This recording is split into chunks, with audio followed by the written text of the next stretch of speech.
Hello students, Rao academy के YouTube channel में आपका स्वागत है। मेरा नाम है राहुल मिश्रा।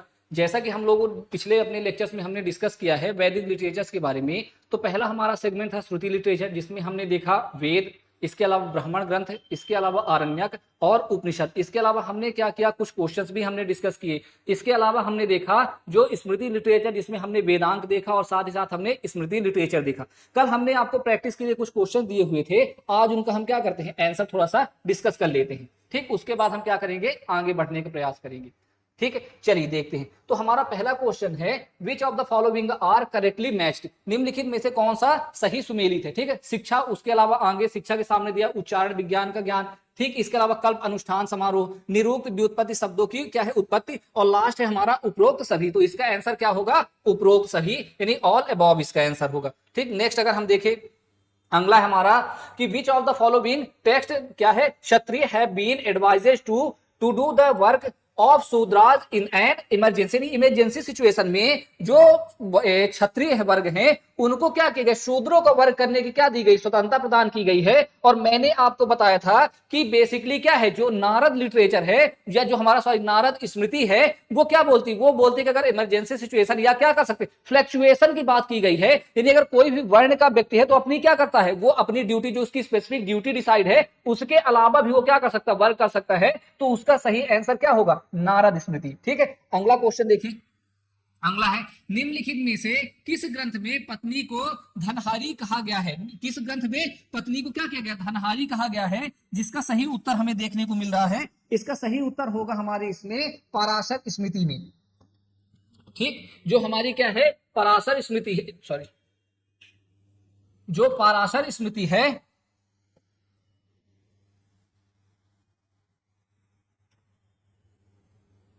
जो पराशर स्मृति है उसमें हमें क्या है, पत्नी के लिए क्या किया गया, धनहारी शब्द इस्तेमाल किया गया है। ठीक है, अगला हम देखिए, निम्नलिखित में से किस ग्रंथ में विधवा को संपत्ति का उत्तराधिकारी माना गया है। इसका सही आंसर होगा याज्ञवल्क्य स्मृति। जो है याज्ञवल्क्य स्मृति में क्या किया गया है, विधवा को जो है संपत्ति में क्या है, अधिकार की बात कही गई है।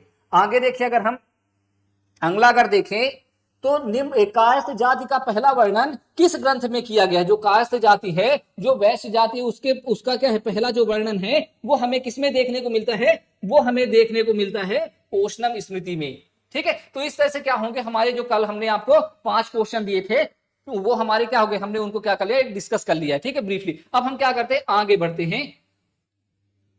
तो जो अगला हमारा सेगमेंट है दैट इज कॉल्ड वर्णाश्रम। यानी वर्णाश्रम क्या होता है, जैसे कि मैंने आपको पहले ही बताया था, जब हम क्या करें, ऋग्वेद डिस्कस कर रहे थे, तो ऋग्वेद के डिस्कशन के टाइम पे ही हमने देखा था कि जो वर्णाश्रम है या वर्ण व्यवस्था, देखिए वर्णाश्रम क्या है, 2 शब्द से मिलकर बना है, एक है वर्ण और दूसरा है क्या, आश्रम। ठीक, तो यहां पर हमने क्या किया कि जो वर्ण है, तो आपको हमने बताया था कि ऋग्वेद के क्या है, जो 10th चैप्टर है 10वें मंडल के पुरुष सूक्त में क्या हुआ, सबसे पहली बार वर्ण का उल्लेख हमें देखने को मिलता है। और वहां पर हमें क्या किए गए, 4 वर्णों की चर्चा मिलती है।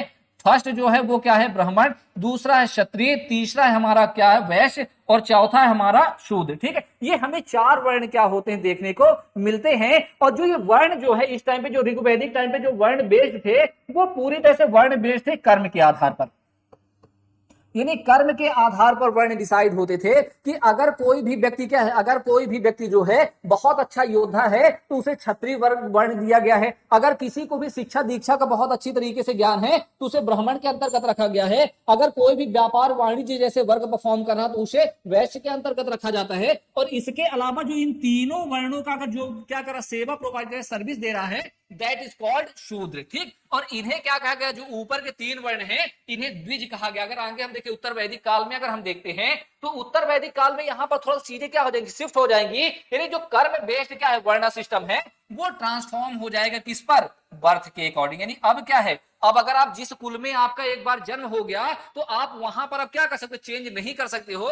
और साथ ही साथ जो ऊपर के 3 वर्ण हैं इनको क्या बोला गया, द्विज बोला गया। यानी इनको क्या बोला गया, 2 बार जन्म लेने वाले व्यक्ति बोला गया। ठीक है, तो कहीं ना कहीं इनिशियल लेवल पर अगर हम कहें तो वर्ण व्यवस्था बहुत ज्यादा रिजिड नहीं थी, बट समय के साथ साथ वर्ण व्यवस्था क्या की गई, वर्ण व्यवस्था जो है बहुत ज्यादा रिजिड होती हुई हमें क्या हुई, देखने को मिली।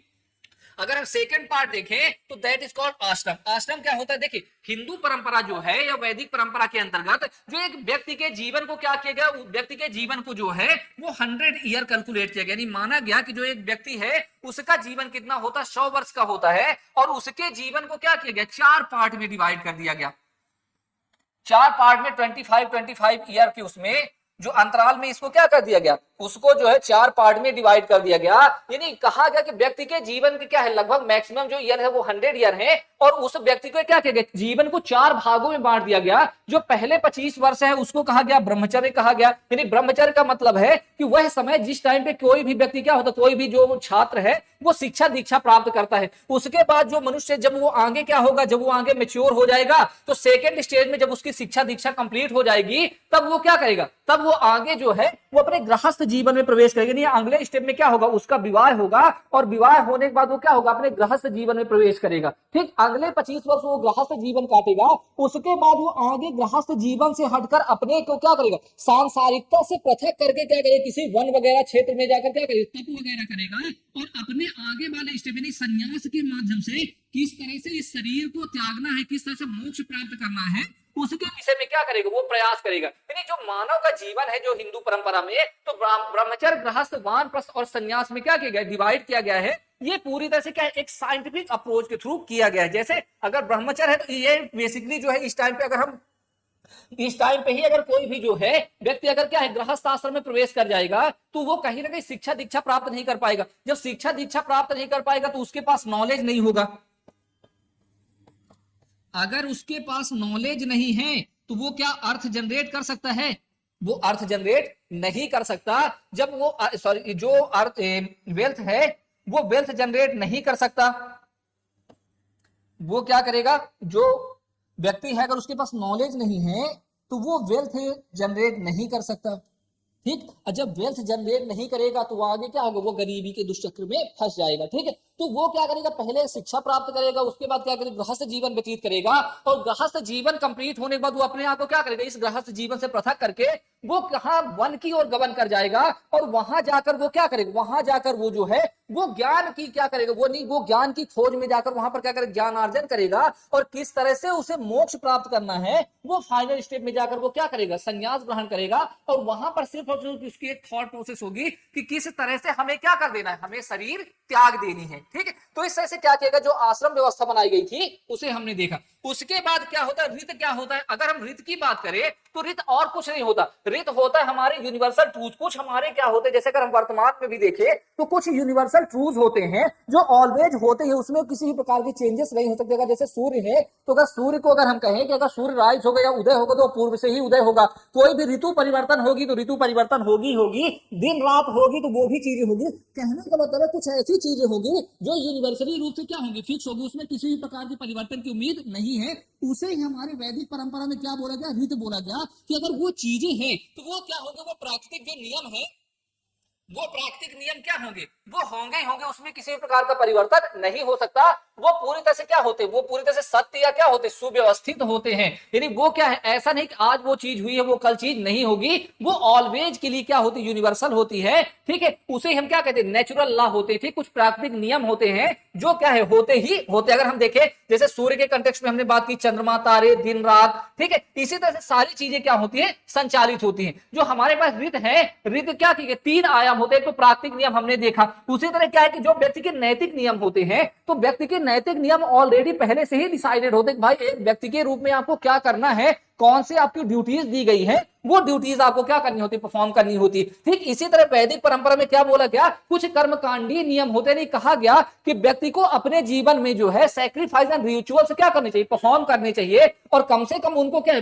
बिना कर्मकांडी जो है, बिना सेक्रीफाइस के उनको क्या होगा, उनको मोक्ष जैसी या मुक्ति की प्राप्ति नहीं होगी। और यहां पर जो है तो जो ऋतु का पालक कहा गया है वो वरुण देवता को क्या कहा गया, वो ऋतु का पालक कहा गया है। ठीक है, आगे देखिए अगला जो हमारा है वो हमारा अगला सेगमेंट है गणतंत्र। अब गणतंत्र क्या होता है, देखिए जैसे आज का हमारा रिपब्लिकन सिस्टम है, अगर आपको पता होगा कि भारत ने क्या किया, जो हमारा भारत है उसने रिपब्लिकन सिस्टम को ही अडॉप्ट किया। तो यहाँ रिपब्लिकन सिस्टम का जो मतलब होता है कि जो हेड ऑफ स्टेट होता है, वो हेड ऑफ स्टेट जो होता है वो क्या होता है, इलेक्टेड होता है डायरेक्टली या इनडायरेक्टली रूप से, नहीं चाहे वो क्या है व्यक्तियों के द्वारा डायरेक्ट इलेक्ट हो या क्या है अप्रत्यक्ष रूप से जो व्यक्ति जो क्या है जो लोग हैं जो नागरिक हैं उनके चुने हुए लोगों द्वारा क्या किया जाए, चुनाव किया जाए। जैसे भारत के कंटेक्स्ट में अगर देखें तो जो भारत का हेड ऑफ स्टेट है वो राष्ट्रपति, उसका इलेक्शन कौन करता है, उसका इलेक्शन करते हैं जो हमारे मेंबर ऑफ पार्लियामेंट होते हैं, और इसके अलावा साथ ही क्या है जो राज्य विधानसभा के क्या होते सदस्य होते हैं उनके द्वारा क्या किए जाते, चुनाव किए जाते। सेम उसी तरह क्या था कि जब वैदिक काल समाप्त होने के बाद जब 600 बीसी के आसपास जब क्या हुए महाजनपद क्रिएट हुए, तो महाजनपदों में क्रिएट होने के साथ साथ ही वहां पर क्या हुआ, शासन व्यवस्था की दो व्यवस्थाएं क्या हुई, क्रिएट हुई। एक क्या थी, एक गणतंत्रीय व्यवस्था थी और दूसरी क्या थी, दूसरी जो है वो राजतंत्रीय व्यवस्था थी। ठीक है, नहीं मोनार्की सिस्टम था और यहां पर क्या था, दूसरा एक क्या था, गणतंत्रीय सिस्टम था। तो जो गणतंत्रीय सिस्टम था वो गणतंत्रीय सिस्टम क्या था, कंप्लीटली जो बेस था वो आम लोगों के द्वारा, जो वहां का किंग चुना जाता था वो क्या होता था, आम लोगों द्वारा किंग चुना जाता था। यानी क्योंकि अगर आपको पता कि एक कबीला है, अगर हम बात करें, अगर एक क्या है, एक ट्राइब है, एक ट्राइब है और उसके ट्राइब के जो हेड का क्या होना है, चुनाव होना है, तो हेड जो ट्राइब के हेड का चुनाव में जो पार्टिसिपेट करने वाले लोग होते थे उसमें क्या होते थे, वो पूरे लोग ही क्या, जो पूरे ट्राइब के मेंबर होते थे वो सभी मिलकर क्या करते थे, वो सभी मिलकर किंग का चुनाव करते थे। और जो सभी लोगों के जो सभी लोग क्या करते थे, किंग का चुनाव करते थे, उसका अपना एक क्या होती थी, एक बॉडी होती थी जिसे हम क्या कहते हैं, समिति। तो समिति क्या है, समिति जो है, जो एक ट्राइब है उस ट्राइब के पूरे जो वयस्क लोग हैं, जैसे आज हम देखें कि जो वोटिंग करने का राइट किसके पास होता है, वोटिंग करने का राइट जो है वो वयस्क लोगों के पास होता है। जैसे वर्तमान में 18 वर्ष से ऊपर की जिनकी भी आयु है वो क्या कर सकते हैं, वो मतदान में पार्टिसिपेट करते। सेम उसी तरह की व्यवस्था उस टाइम पे भी कुछ बनाई गई थी कि एक स्पेसिफिक एज वर्ग के लोग ही क्या करेंगे, इनके जो है राजा के इलेक्शन में पार्टिसिपेट करेंगे। यानी समिति के क्या होंगे, वो मेंबर होगी, जो राजा को चुने जाने वाली बॉडी होगी उसके क्या होंगे, मेंबर होंगे। तो जो समिति बन रही है वो कबीले के जो क्या है वयस्क लोग हैं उनसे मिलकर क्या है, जो कुल वयस्क लोग हैं उनके द्वारा, उनका क्या है एक समूह है जिसे हम क्या कहते हैं, समिति कहते हैं। ठीक है, इसमें क्या कहा गया कि यहां पर क्या है, जो आप अगर बात करें गणतंत्रीय व्यवस्था में, यहां पर रूल ऑफ लॉ यानी क्या है कि ऐसा नहीं, अगर हम मोनार्की में देखें तो मोनार्की में जो बात की जाती है, जो राजशाही व्यवस्था में बात की जाती है कि जो किंग होता है उसने जो रूल बना दिए वही क्या होते हैं, वही फॉलो करने होते। यानी कहने मतलब कि किंग का मतलब ही क्या है, जो भी रूल्स हैं वो पूरी तरह से किंग के द्वारा ही क्या किए जाए, बनाए जाए, अच्छे हो या बुरे हो उनको आपको फॉलो करना ही है। बट अगर अगर आपका क्या है रिपब्लिकन सिस्टम है, किसी भी क्या है जो राजा है वो किसी भी व्यक्ति यानी जो पूरे ग्रुप के द्वारा क्या किया जा रहा है, इलेक्ट किया जा रहा है, तो वहां पर पार्टिकुलर ग्रुप के द्वारा क्या किया जाए, जो समिति है या सभा है आगे देखेंगे, उनके द्वारा क्या किया जाए, कुछ नियम बनाए जाएंगे और उन नियम को फॉलो करना क्या है, राजा का भी कर्तव्य होगा और एज वेल एज जो वहां के ट्राइब्स के मेंबर है, जो सभा जो समिति के लोग हैं उनको भी क्या करना पड़ेगा, वो रूल्स फॉलो करने पड़ेंगे।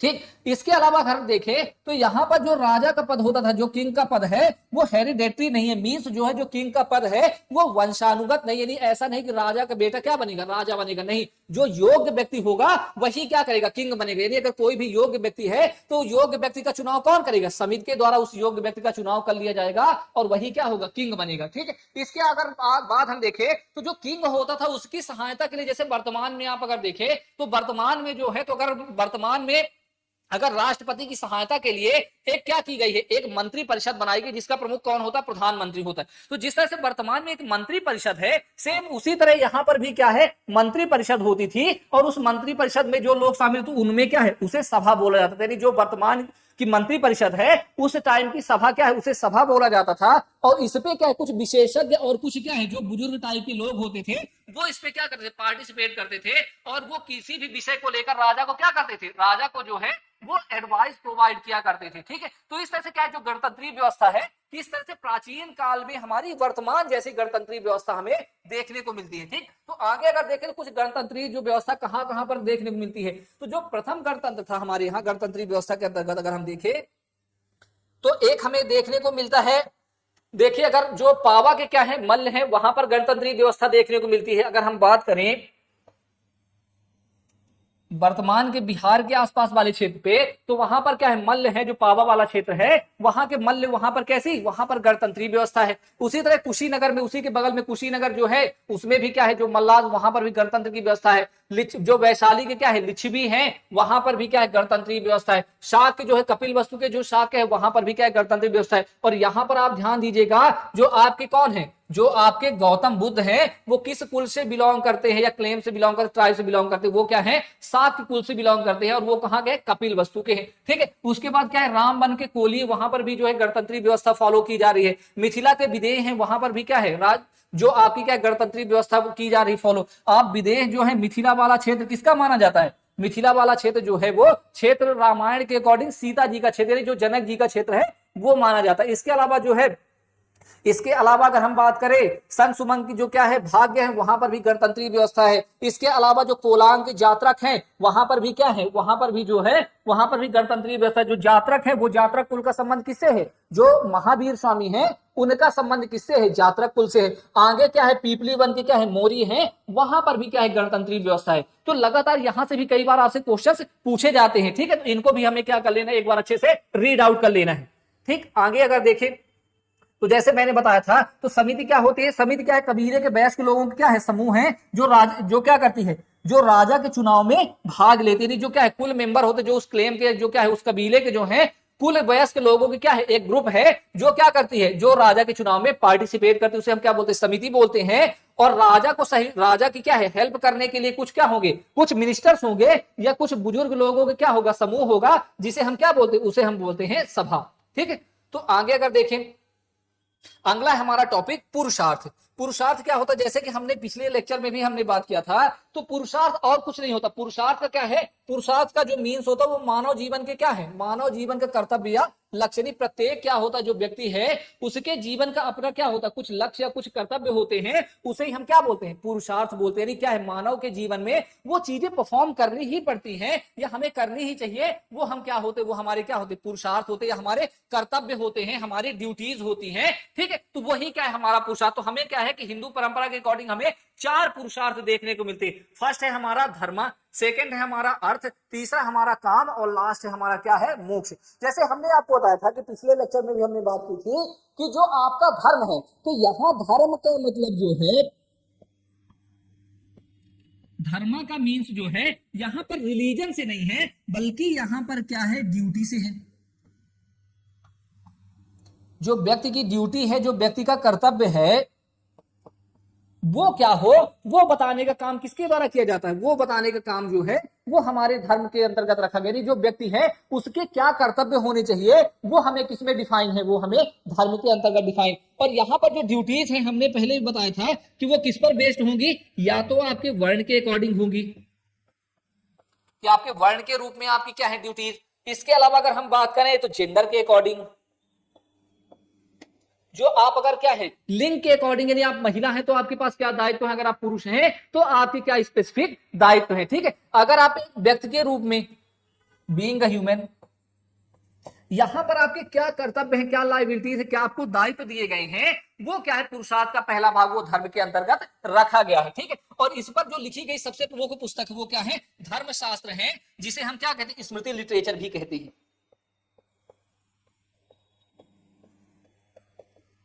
ठीक, धर्मशास्त्र है जिसे हम क्या कहते हैं, स्मृति लिटरेचर भी कहते हैं। सेकंड है हमारा क्या, अर्थशास्त्र। ठीक, जैसे कि अगर हम बात करें कि व्यक्ति के जीवन में ऐसा नहीं केवल हमें क्या करना, भाई हमारी ड्यूटीज ही दी गई हमारे लिए क्या, अगर भाई अगर हमें जीवन चलाना है या हमें क्या करना है, व्यक्ति के जीवन को संचालित करना है, तो उसके लिए हमें क्या होना चाहिए, हमारे पास कुछ रिसोर्सेज भी होने चाहिए। तो सेकंड में रखा व्यक्ति का केवल दायित्व तो ये नहीं है कि व्यक्ति को क्या करना है, व्यक्ति को जो है वो क्या करना, वहां पर ड्यूटी जो है उसका कर्तव्य जो है केवल और केवल क्या है, लोगों की सेवा करना। ठीक है, या कुछ उनको क्या है रिचुअल्स परफॉर्म करना, केवल यही उनकी ड्यूटी नहीं है, बल्कि उसकी क्या है, उसका यह भी दायित्व कि वो क्या करे, अपने जीविकोपार्जन के लिए क्या करे, कुछ धन का भी अर्जन करे।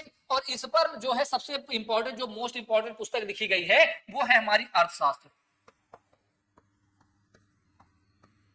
जो अर्थशास्त्र है वो क्या करते हैं, वो धन के विज्ञान की बात करते, किस तरह से आपको क्या करना है, धनार्जन करना या धन का क्या करना है, उत्पादन करना है, इस विषय में क्या करती है, बात करती है। इसके अलावा अगर हम बात करें तीसरा जो हमारा पुरुषार्थ है, दैट इज कॉल्ड काम। कामा, यानी कामा जो होता है कि देखिए हर व्यक्ति के क्या है कि भाई कुछ अगर हमारी कर्तव्य है, साथ ही साथ हमने धनार्जन भी किया है, व्यक्ति की कुछ अपनी डिजायर होती है, कुछ इच्छाएं होती हैं, तो उन डिजायर्स को हमें क्या करना है, फुलफिल करना, हमें क्या करना है, कुछ जीवन का जो क्या है, जीवन का आनंद भी हमें प्राप्त करना है, तो वो हमारा कहलाता काम। और उसके अंतर्गत जो एक इंपॉर्टेंट पुस्तक है उसका नाम है कामसूत्र। वात्सायन द्वारा लिखा गया जो क्या है काम सूत्र है, वो इस पर लिखी गई क्या है, जो हमारा तीसरा पुरुषार्थ है उस पर लिखी गई क्या है, प्रमुख पुस्तक है। उसके बाद अगर हम बात करें मोक्ष, तो मोक्ष क्या है, व्यक्ति का अंतिम कर्तव्य है, अंतिम पुरुषार्थ है कि व्यक्ति को क्या करना, व्यक्ति को अपने कर्तव्यों का निर्वाह करना है, व्यक्ति को क्या करना, धनार्जन करना है, साथ ही साथ व्यक्ति को अपने जीवन बेहतर तरीके से आनंद पूर्ण जीवन भी जीना है। और अंत में व्यक्ति का जो अंतिम कर्तव्य होता है कि उसे क्या करना, मोक्ष की प्राप्ति करना, यानी उसका फाइनली ऑब्जेक्ट है जो क्या है, साल्वेशन या क्या है, स्पिरिचुअल जो लिबरेशन है, आध्यात्मिक मुक्ति की क्या करता है, बात करता है। तो यहां पर जो एक टर्म आ रहा है मोक्ष, आखिर इसका क्या मीन्स होता है, थोड़ा सा इसको हम क्या कर लेते हैं, देख लेते हैं अच्छे से।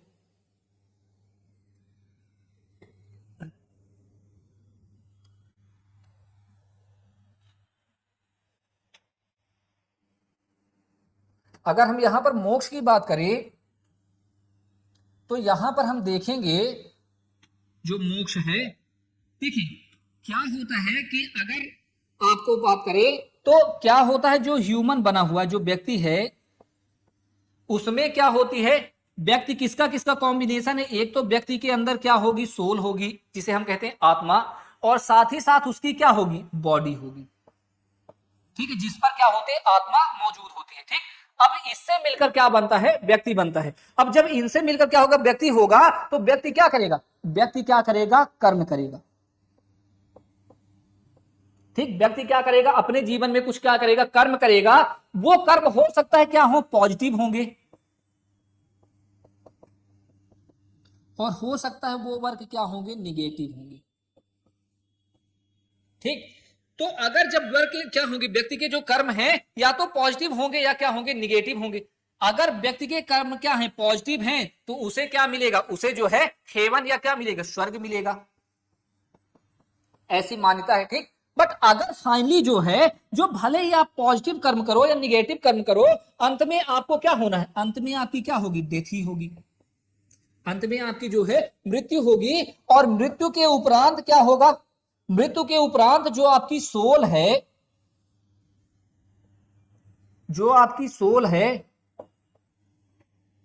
मृत्यु के उपरांत जो आपकी सोल है वो निकल कर क्या होगी, किसी दूसरी बॉडी में क्या हो जाएगी, प्रवेश कर जाएगी। यानी कहने का मतलब है कि एक बार आपका बर्थ हुआ, फिर आपकी मृत्यु हुई, और मृत्यु के बाद फिर से आपका क्या हो गया, जन्म हुआ, जिसे क्या कहा जाता है, बर्थ एंड रीबर्थ का चक्र। यानी क्या होगा, ये यहां पर एक बार बर्थ होगा, और बर्थ होने के बाद फिर क्या होगा, रीबर्थ होगा, यानी जन्म होगा, जन्म के बाद आपकी मृत्यु होगी, और फिर से क्या होगा, पुनर्जन्म होगा। यानी आप क्या होंगे, जन्म मृत्यु का लगातार क्या होगा, ये चक्र चलता रहेगा। तो जो ये पूरा चक्र है इसे हम क्या बोलते हैं, इसी को बोला गया है संसारा। यानी संसार क्या है, संसार क्या होता है कि व्यक्ति क्या होता है, जन्म फिर मृत्यु, उसके बाद फिर पुनर्जन्म, फिर उसके बाद मृत्यु, फिर उसके बाद जन्म। तो ये पूरा जो चक्र है, ये चक्र क्या होगा, चलता रहेगा। तो प्रश्न उठता है कि अब यहां पर इस चक्र से हम कैसे मुक्त पाए, क्योंकि अगर हम क्या होंगे, जब तक हमारी सोल क्या होगी पूरी तरह से, भाई अगर हमारी मृत्यु होने के बाद फिर से सोल क्या होगी, दूसरे उस पर प्रवेश कर जाएगी बॉडी में, तो उसका लगातार जन्म होता रहेगा। तो प्रश्न उठता है हमें क्या करना है, ऐसी व्यवस्था हो कि हमारी जो ये जन्म मृत्यु का चक्र है, जो हमारा ये पूरी तरह से क्या हो जाए, समाप्त हो जाए। यानी अगर हमें एक बार मृत्यु हमारी हो जाए तो फिर से पुनर्जन्म की कोई क्या हो, व्यवस्था ना हो, दैट इज कॉल्ड मोक्ष। यानी कहने का मतलब है जो इस संसार का चक्र है, जन्म मृत्यु का चक्र है, उस जन्म मृत्यु के चक्कर से हम क्या हो जाए, मुक्ति प्राप्त कर ले, उसे ही कहा गया मोक्ष। क्या है, उसे ही क्या कहा गया, मोक्ष कहा गया। तो कहा गया कि अब अगर हमें मोक्ष प्राप्त करना है तो मोक्ष प्राप्त करने के बेसिकली 3 तरीकों की बात की गई है। जो पहला तरीका है जिसे बोला गया कर्म मार्ग, कर्म मार्ग। सेकेंड हमारा बोला गया ज्ञान मार्ग, और लास्ट है हमारा भक्ति मार्ग।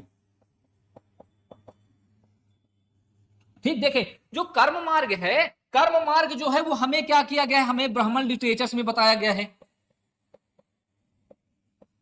वहां पर बोला गया कि हमें क्या करना पड़ेगा, कर्म करना पड़ेगा। साथ ही साथ हमें क्या है, भगवत गीता में भी बताया गया कि हमें क्या करना पड़ेगा, हमें कर्म करना पड़ेगा, कर्म ही क्या है, प्रधान है। बट यहाँ कर्म में डिफरेंस क्या है, जो ब्राह्मण है यहाँ पर कर्म का जो मतलब बोला गया वो रिचुअल्स, या सैक्रिफाइस।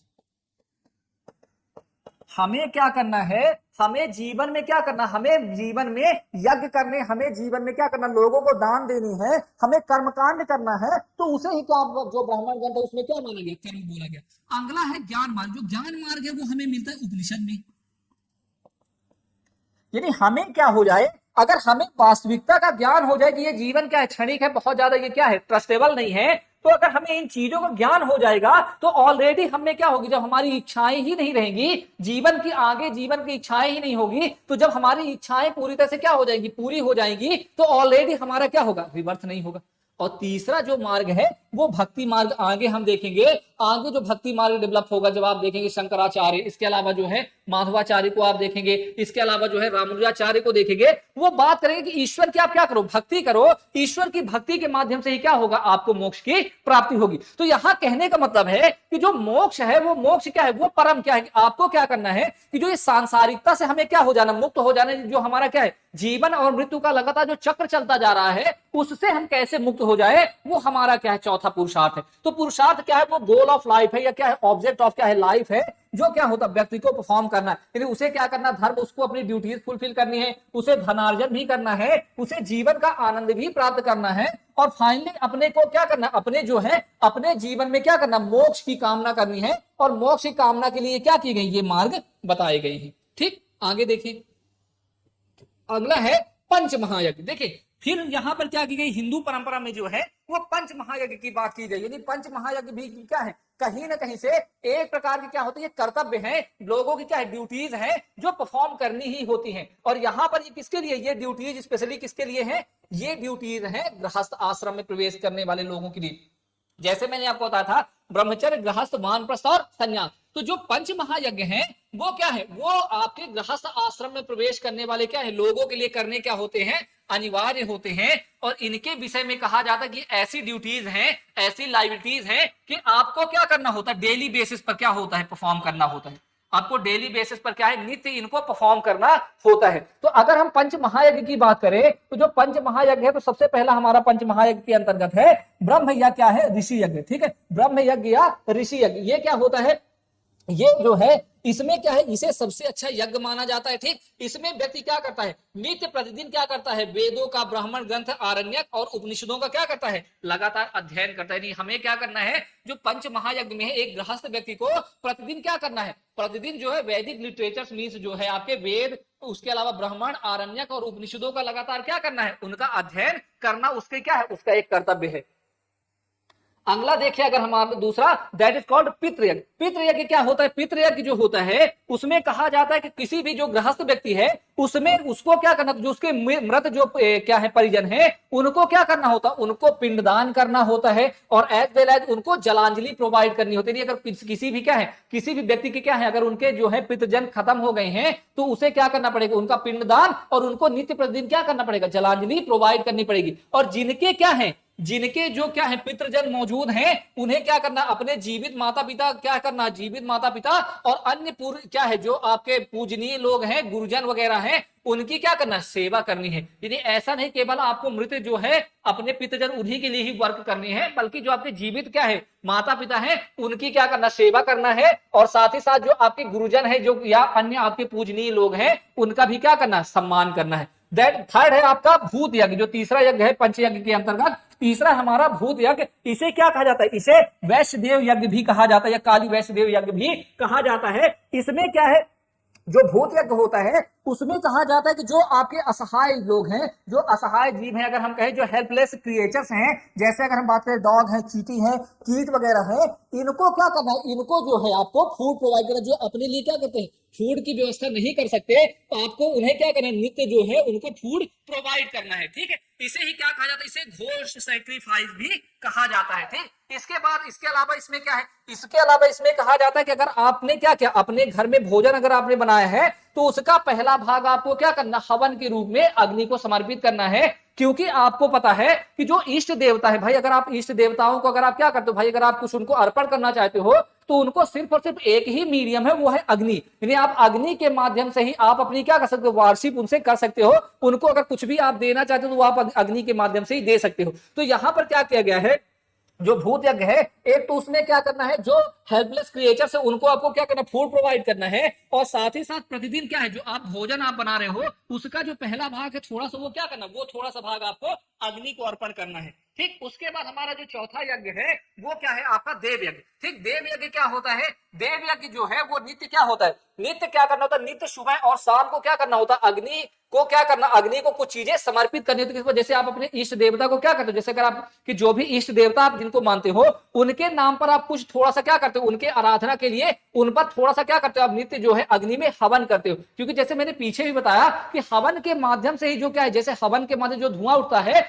वही क्या होता है, जो हमारे इष्ट देव वहां तक पहुंचता है। और इसका अपना एक साइंटिफिक अप्रोच भी है। इससे क्या होता है, जो आपके हवन में हवन सामग्रियां मौजूद होती हैं उनका अपना क्या होता है, एक साइंटिफिक अप्रोच होता है। उसमें जो चीजें मौजूद होती है वो क्या करते हैं, वो इन्वायरमेंट को प्यूरिफाई करने का काम करती है, इन्वायरमेंट को क्या करती है, शुद्ध रखने का काम करती है। यानी कहने का मतलब है, देखने में तो ये हमारा क्या है, कर्म कांड देखने को मिला है, सेक्रीफाइस देखने को मिलती है, रिचुअल्स देखने को मिलते हैं, बट इनका क्या है, इनका साइंटिफिक अप्रोच भी हमें यहाँ पर देखने को मिलता है। इसे क्या कहा जाता है, जो देव यज्ञ है इसे अमर यज्ञ या क्या है, अग्निहोत्र यज्ञ भी कहा जाता है। Point to be noted. ठीक है, यानी ये क्या है, अमर यज्ञ या अग्निहोत्र यज्ञ भी इसे कहा जाता है। ठीक, इसके बाद जो है पंच महायज्ञ के अंतर्गत जो हमारा लास्ट यज्ञ है वो दैट इज कॉल्ड नृयज्ञ। नृयज्ञ क्या होता है, देखिए यहां पर क्या होता है, दैट इज कॉल्ड, इसे कहा जाता है अतिथि यज्ञ भी कहा जाता है।